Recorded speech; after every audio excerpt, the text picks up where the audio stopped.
Good morning, Flosstube. May the 4th be with you. It's Wednesday, May the 4th. My name's Lynette and I live in Brisbane, Australia, and I've been watching Flosstube for quite a few years and seen many Flosstubers start and continue on, and I thought, well, maybe it's about time that I join in and have a bit of fun with this.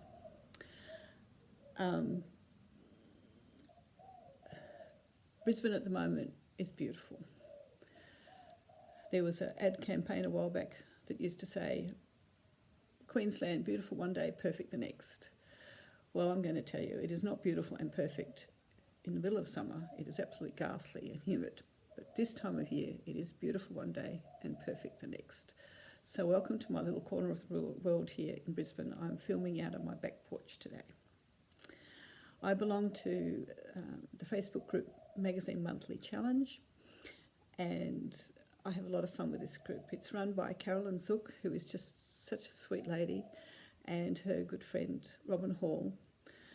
And each month they set a theme, and then they set an acrostic, and then you make your pieces fit these acrostics. You set your own goals. Well, I'm learning not to set my goals so big because I often don't make them because I have grandiose ideas at the end of the month of what I can achieve in the following month. So we'll see where we go this month. So this month's theme is music, and so what I have chosen for that theme is Christmas at Hawk Run Hollow.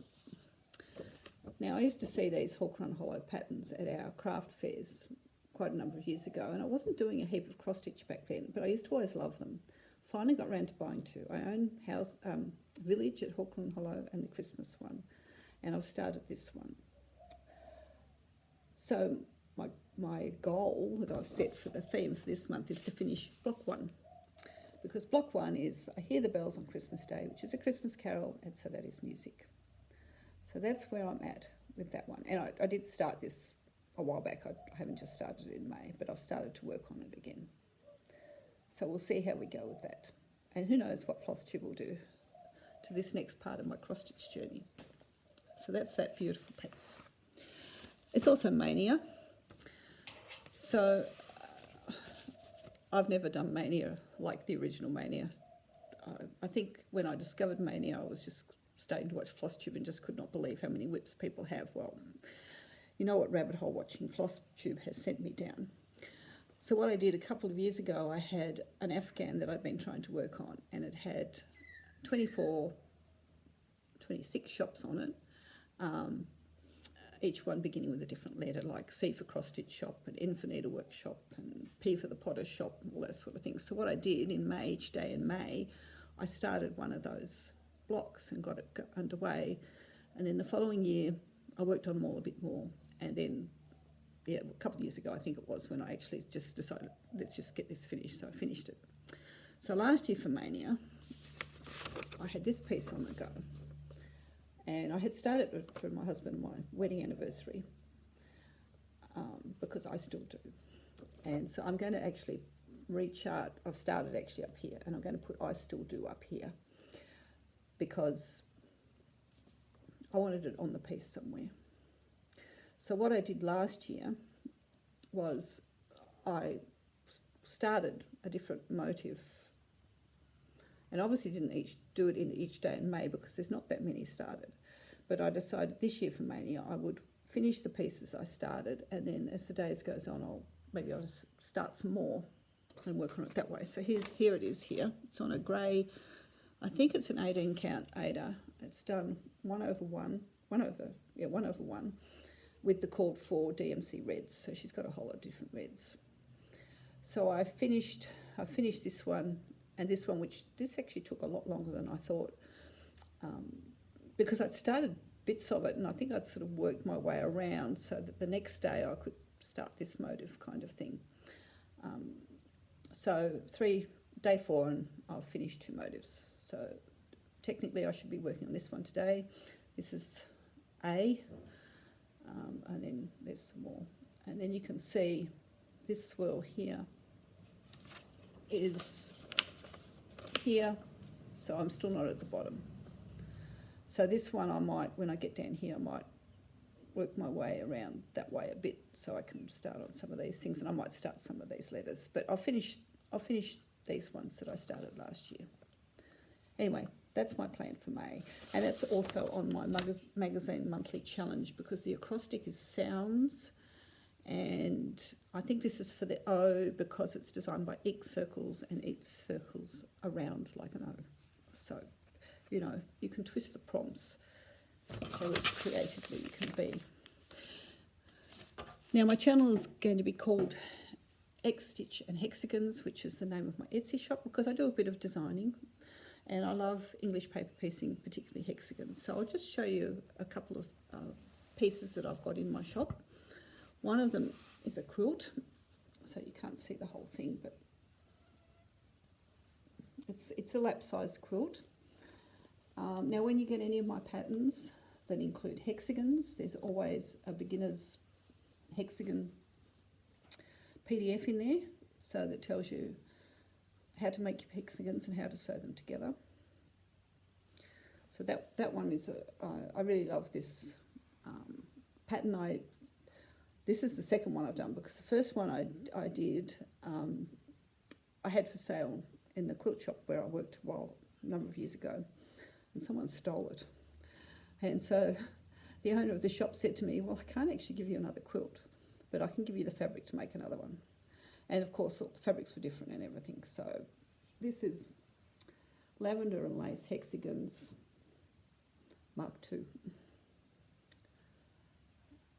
So there's the border. So that's that one.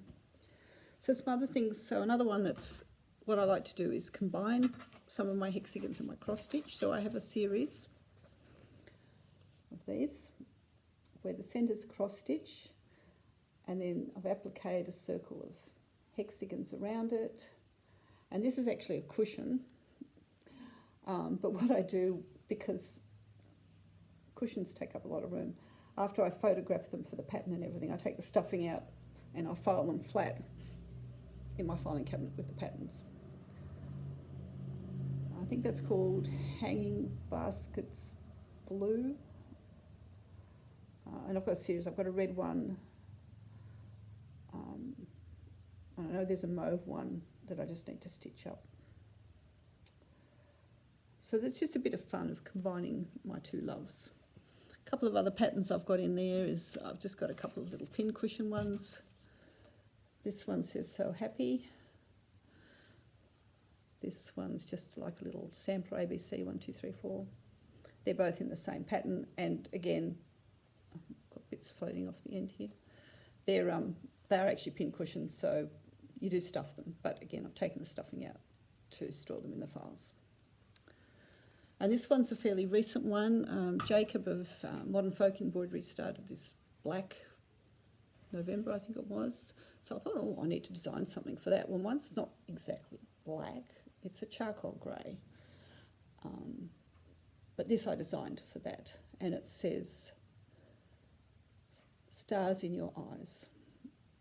So it's got a bit of a romantic twist to it. You could stitch it in any colour you like. You could stitch it in red for Valentine's Day. So I just had a lot of fun. I do love hearts, so I had a lot of fun playing around with different hearts designs. And that one is that's just a cross stitch chart. But anything that I have finished so far, you also get the finishing instructions for it. So something like this one, you'll get a PDF of the chart, cross-stitch chart. You'll get the PDF of how to do hexagons, and then there's a step-by-step how to actually finish it like this with the ruffle, the whole thing, and my instructions for those all have step-by-step photographs in them as well. Where we go from here with that, it's pretty much a flight of fancy kind of thing. So I'll just keep working on it slowly, and doing Flosstube might motivate me a bit more to actually finish some of those things rather than have all these ideas and charting stuff and then not actually stitching them or finishing them. Just a little bit more about me to start with. Obviously I'm married, we have 3 adult children. My son lives up here in Brisbane, and he and his wife have got 3 beautiful little girls. The oldest one is 9 and is taking an interest in cross-stitch, so hopefully that might continue. My son actually also does cross-stitch. He's done a beautiful Harley Davidson, and he's working on a lovely Stony Creek lighthouse at the moment. His wife also likes to knit and sew, so it's nice to have a crafty family. My second daughter is in Sydney. She's got 2 girls, and last time they were up here, the younger one really enjoyed sewing on the sewing machine with me, and they're coming up again in a couple of weeks, so I look forward to doing some sewing with her. And then I have a younger daughter who also lives up here. She hasn't got any children at this stage, so I've got 2 of my kids here and 1 in Sydney.